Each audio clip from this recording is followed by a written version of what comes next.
తెలంగాణ రాజకీయాల విషయానికి వస్తే బీసీ కోటాపై ఢిల్లీలోనే తేల్చుకుంటామంటూ ఉన్నారు కాంగ్రెస్ నేతలు. రాష్ట్రపతిని కలుస్తాం ఆగస్టు 5th, 6th, 7th అక్కడ ఢిల్లీలో కూడా కార్యాచరణకు ప్లాన్ చేస్తూ క్యాబినెట్లో చర్చ జరిగింది సార్.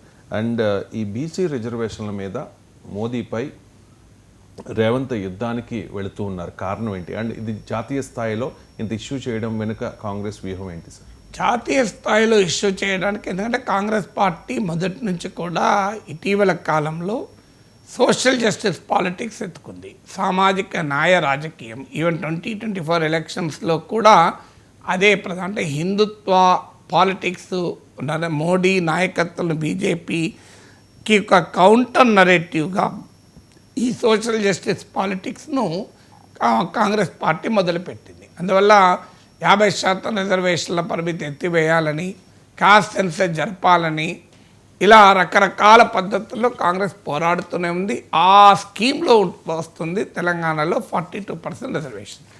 ఆర్డినెన్స్ ఏమో గవర్నర్ దగ్గర ఉంది, బిల్లు ఏమో రాష్ట్రపతి దగ్గర ఉంది. మరి రేవంత్ రెడ్డి ఏం చేయాలి? సో ఆయన చేతులు ఏముంది? సో ఆ బిల్లు ఆర్డినెన్స్ గవర్నర్ దగ్గర ఉంది, బిల్లు రాష్ట్రపతి దగ్గర ఉంది. ఇటు బీజేపీ బీఆర్ఎస్లోమో ఫుట్బాల్ ఆడుతున్నాయి. ఏమైంది? ఎట్లా హామీ ఇచ్చావో అట్లానే అమలు చేయాలి, నువ్వు ఇది అంతా కావాలని గేమ్ ఆడుతున్నావు అని పొలిటికల్ అటాక్ చేస్తున్నారు. సో ఏం చేయాలి? మనం మార్గం లేదు కదా.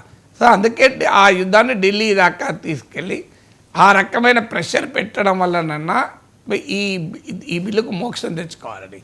ఎందుకంటే అల్టిమేట్గా 50% పరిమితిని మించి రిజర్వేషన్లు సాధించాలి అంటే అది అసెంబ్లీలో చట్టంతో సాధ్యం కాదు. సో అది ఖచ్చితంగా పార్లమెంట్ చట్టమే చేయాలి. పార్లమెంట్ చట్టానికి మీకు కోర్టులో అనుమతించాలి. లేదంటే తెలంగాణ చట్టాన్ని 9th షెడ్యూల్లో పెట్టాలి.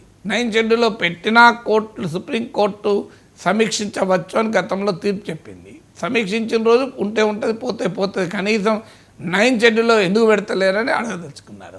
అందువల్ల ఈ జాతీయ స్థాయిలో యుద్ధానికి కారణం తెలంగాణలో, హైదరాబాద్లో చేసేది వెళ్ళేది దానికి. సో అందువల్ల చేయగలిగింది ఏమైనా ఉంటే కేంద్ర ప్రభుత్వ చొరవతోనే సాధ్యమవుతుంది. కేంద్ర ప్రభుత్వాన్ని అందుకే బీజేపీ పైన ఒత్తిడి తేవటానికి మీరు అసెంబ్లీలో మద్దతు ఇచ్చారు, మరి కేంద్రంలో ఎందుకు చేయడం లేదు?